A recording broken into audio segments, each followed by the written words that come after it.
Hi hello, എല്ലാവർക്കും എൻ്റെ YouTube ചാനലിലേക്ക് സ്വാഗതം. ഇന്ന് നമുക്കൊരു ചിക്കൻ കട്ട്ലേറ്റിൻ്റെ റെസിപ്പി നോക്കിയാലോ? എങ്ങനെയാണ് ഈസി ആയിട്ട് ഒരു ചിക്കൻ കട്ട്ലേറ്റ് വീട്ടിൽ തയ്യാറാക്കിയെടുക്കാമെന്ന് നമുക്ക് നോക്കാം. അതിനു മുമ്പ് എൻ്റെ ചാനൽ ആരെങ്കിലും സബ്സ്ക്രൈബ് ചെയ്യാതെ കാണുന്നുണ്ടെങ്കിൽ എൻ്റെ ചാനൽ സബ്സ്ക്രൈബ് ചെയ്യാൻ മറന്നു പോകരുത്. പിന്നെ എൻ്റെ വീഡിയോ സ്കിപ്പ് ചെയ്യാതെ കാണാനും മറക്കരുത്. പിന്നെ ഓൾ എന്ന ബെൽ ബട്ടൺ കൂടി എനേബിൾ ചെയ്തിടാൻ മറക്കണ്ട. അപ്പോൾ എങ്ങനെയാണ് ചിക്കൻ കട്ട്ലേറ്റ് തയ്യാറാക്കുന്നത് നമുക്ക് നോക്കിയാലോ? ഞാനിവിടെ എല്ലില്ലാത്ത പീസ് ചിക്കനാട്ടോ എടുത്തത്. ഏകദേശം ഒരു 250 ഗ്രാം അളവിൽ ഉണ്ടാവും ഈ ചിക്കൻ. അപ്പോൾ ഇത് നമുക്ക് നന്നായിട്ട് കഴുകി വൃത്തിയാക്കിയിട്ട് ഒരു കുക്കറിലേക്ക് ഇട്ട് കൊടുക്കാം. പിന്നെ ഞാനൊരു 1/2 ടീസ്പൂൺ അളവിൽ ഉപ്പ് പൊടി ചേർത്ത് കൊടുക്കുന്നുണ്ട്. പിന്നെ ഒരു 1/2 ടീസ്പൂൺ അളവിൽ മഞ്ഞൾപ്പൊടി കൂടി ചേർത്ത് കൊടുക്കാം. പിന്നെ 1/2 ടീസ്പൂൺ അളവിൽ നമ്മൾ പൊടിച്ച് വെച്ചിരിക്കുന്ന കുരുമുളക് പൊടി കൂടി അതിലേക്ക് ചേർത്ത് കൊടുക്കാം. പിന്നെ ഒരു 1/2 കപ്പ് വെള്ളം കൂടി ഒഴിച്ചിട്ട് നമുക്ക് ചിക്കൻ ഒന്ന് നന്നായിട്ട് വേവിച്ചെടുക്കണം.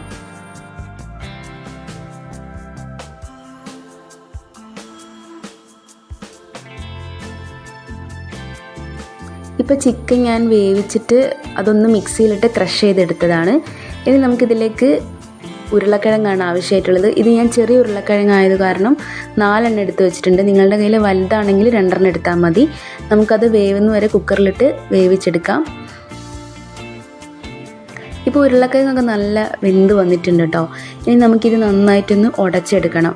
ഒട്ടും കട്ട കെട്ടാത്ത രീതിയിൽ നല്ല സ്മൂത്തായിട്ട് നമ്മൾ സ്പൂൺ വെച്ചിട്ട് തന്നെ ഒന്ന് ഉടച്ചെടുക്കാം. ഇനി നമുക്ക് എങ്ങനെയാണ് കട്ട്ലറ്റിൻ്റെ മിക്സ് തയ്യാറാക്കുന്നത് നോക്കാം. ഒരു പാന് ചൂടാക്കി അതിലേക്ക് ഏകദേശം 2 ടേബിൾ സ്പൂണോളം വെളിച്ചെണ്ണ ഒഴിച്ചു കൊടുക്കാം. മീഡിയം ഫ്ലെയിമിലിട്ടിട്ട് ചെയ്യാനായിട്ട് ശ്രദ്ധിക്കണം. പിന്നെ ഞാൻ 1 ടീസ്പൂൺ അളവിൽ വെളുത്തുള്ളി അരിഞ്ഞത് ചേർത്ത് കൊടുത്തിട്ടുണ്ട്. പിന്നെ 1 ടീസ്പൂൺ അളവിൽ ഇഞ്ചി ചെറുതായിട്ട് അരിഞ്ഞത് ചേർത്ത് കൊടുത്തിട്ടുണ്ട്. പിന്നെ നമുക്ക് അരിഞ്ഞു വെച്ചിരിക്കുന്ന 2 പച്ചമുളക് അതിലേക്ക് ചേർത്ത് കൊടുക്കാം. പിന്നെ നിറം മാറുന്ന വരെ നമുക്കതൊന്ന് വഴറ്റി കൊടുക്കണം. അതിനുശേഷം നമുക്ക് അരിഞ്ഞു വെച്ചിരിക്കുന്ന ഒരു മീഡിയം സൈസിലുള്ള വലിയ ഉള്ളി ചെറുതായി അരിഞ്ഞത് അതിലേക്ക് ചേർത്ത് കൊടുക്കാം. സവാള നന്നായിട്ട് വഴറ്റണം കേട്ടോ.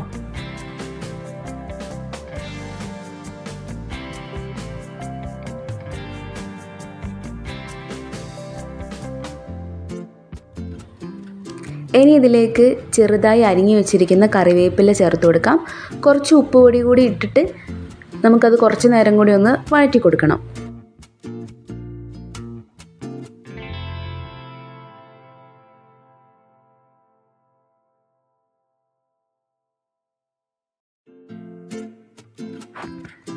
ഉള്ളി നന്നായിട്ട് വഴണ്ട് കഴിഞ്ഞാൽ നേരത്തെ നമ്മൾ ക്രഷ് ചെയ്ത് വെച്ചിരിക്കുന്ന ചിക്കൻ ഇപ്പോൾ ഇതിലേക്ക് ചേർത്ത് കൊടുക്കാം.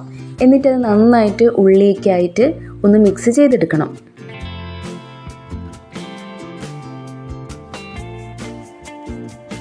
ചിക്കനും കൂടി ഇട്ട് കഴിഞ്ഞതിന് ശേഷം ഒരു 2 സെക്കൻഡ് നന്നായിട്ട് ഇളക്കി കൊടുക്കുക കേട്ടോ. പിന്നെ ഇതിലേക്ക് ചേർത്ത് കൊടുക്കേണ്ടത് 1 ടീസ്പൂൺ അളവിൽ ഗരം മസാല പൊടിയാണ്. അത് ചേർത്ത് കൊടുക്കാം. പിന്നെ 1 ടീസ്പൂൺ അളവ് തന്നെ പൊടിച്ച കുരുമുളക് പൊടി അതിലേക്ക് ചേർത്ത് കൊടുക്കാം. എന്നിട്ട് നന്നായിട്ട് അതൊന്ന് മീഡിയം ഫ്ലെയിമിലിട്ടിട്ട് വഴറ്റിയെടുക്കണം.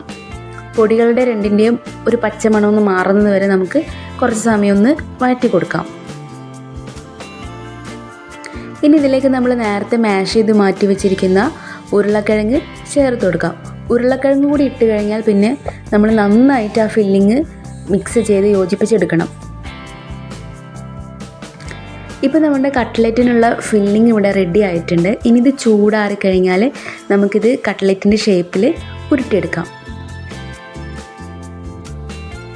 പിന്നെ നമ്മളുടെ ആ ഫില്ലിങ് നമ്മളുടെ കൈ വെച്ചിട്ട് തന്നെ നമ്മളതൊന്ന് കുഴച്ച് മിക്സാക്കി എടുക്കാം.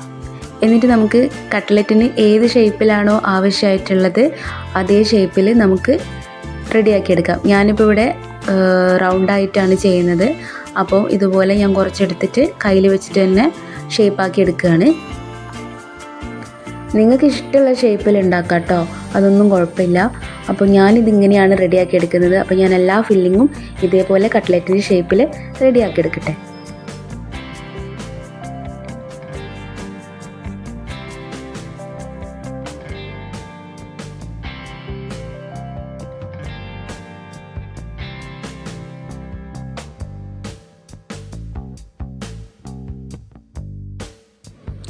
ഇപ്പോൾ ഞാൻ എല്ലാ ഫില്ലിങ്ങും കട്ട്ലറ്റിൻ്റെ ഷേപ്പിൽ ഇതുപോലെ റെഡിയാക്കി വെച്ചിട്ടുണ്ട് കേട്ടോ. ഇനി നമുക്ക് കട്ട്ലറ്റ് റെഡിയാക്കാനായിട്ട് തുടങ്ങാം.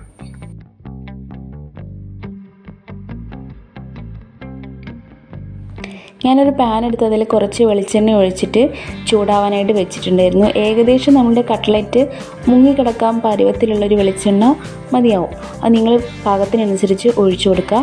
എന്നിട്ട് വെളിച്ചെണ്ണ നന്നായിട്ട് ഞാനിവിടെ ചൂടാവാനായിട്ട് വെച്ചിട്ടുണ്ട്.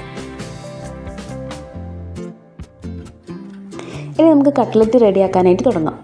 ഞാനൊരു കോഴിമുട്ടയാണ് ഇവിടെ എടുത്തത്. അത് നന്നായിട്ട് ഒന്ന് അടിച്ച് മിക്സ് ചെയ്തെടുക്കുക. അതിലേക്ക് നമുക്കൊരു കട്ട്ലറ്റ് ഡിപ്പ് ചെയ്ത് കൊടുത്തതിന് ശേഷം റെഡിയാക്കി വെച്ചിരിക്കുന്ന ബ്രെഡ് ക്രംസിൽ ഒന്ന് കോട്ട് ചെയ്തെടുക്കണം. അപ്പോൾ നമ്മൾ കോഴിമുട്ടയിൽ തന്നെ മിക്സ് ചെയ്ത് കൈ വെച്ചിട്ട് ബ്രെഡ് ക്രംസ് എടുക്കുന്ന സമയത്ത് അത് കട്ട പിടിച്ച് പോകാനുള്ളൊരു ചാൻസ് ഉണ്ട്. അപ്പം മറ്റേ കൈ യൂസ് ചെയ്തിട്ട് ചെയ്യുന്നതായിരിക്കും കുറച്ചുകൂടി നന്നാവുക. അപ്പോൾ നമ്മൾ നന്നായിട്ട് ബ്രെഡ് ക്രംസിൽ ഇതേപോലെ കോട്ട് ചെയ്തെടുത്തതിന് ശേഷം ചൂടായ എണ്ണയിലേക്ക് ഇട്ടിട്ട് നമുക്ക് കട്ട്ലറ്റ് പൊരിച്ചെടുക്കാം.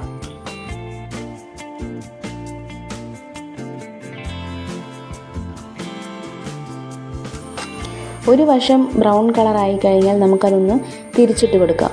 മീഡിയം ഫ്ലെയിമിലിട്ടിട്ട് ചെയ്യാനായിട്ട് ശ്രദ്ധിക്കണേ. ഫുൾ ഫ്ലെയിമിലിട്ട് ചെയ്യുമ്പോൾ ചിലപ്പോൾ അത് കരിഞ്ഞു പോകാൻ ചാൻസ് ഉണ്ട്. അപ്പോൾ നമുക്ക് എല്ലാ കട്ട്ലറ്റും ഇതേപോലെ പൊരിച്ചെടുത്ത് മാറ്റി വെക്കാം. പിന്നെ ഒരുപാട് നേരം എണ്ണയിലിട്ടിട്ട് ഇത് മുരിച്ചെടുക്കേണ്ട ആവശ്യമില്ല. ഓൾറെഡി നമ്മളുടെ കട്ട്ലറ്റിനുള്ള മിക്സൊക്കെ നമ്മൾ കുക്ക് ചെയ്തെടുത്തിട്ടുള്ളതാണ്. അപ്പം മുകളിലെ കോട്ടിങ് മാത്രമേ നമുക്കൊന്ന് വേവാനായിട്ട് ആവശ്യമുള്ളൂ. അപ്പോൾ ആ ഒരു സമയം മാത്രം നമുക്ക് വേവിച്ചെടുത്താൽ മതി. അപ്പം രണ്ട് വശം നല്ല ബ്രൗൺ കളറായി കഴിഞ്ഞാൽ നമുക്ക് എല്ലാ കട്ട്ലറ്റും ഇതുപോലെ റെഡിയാക്കിയെടുക്കാം.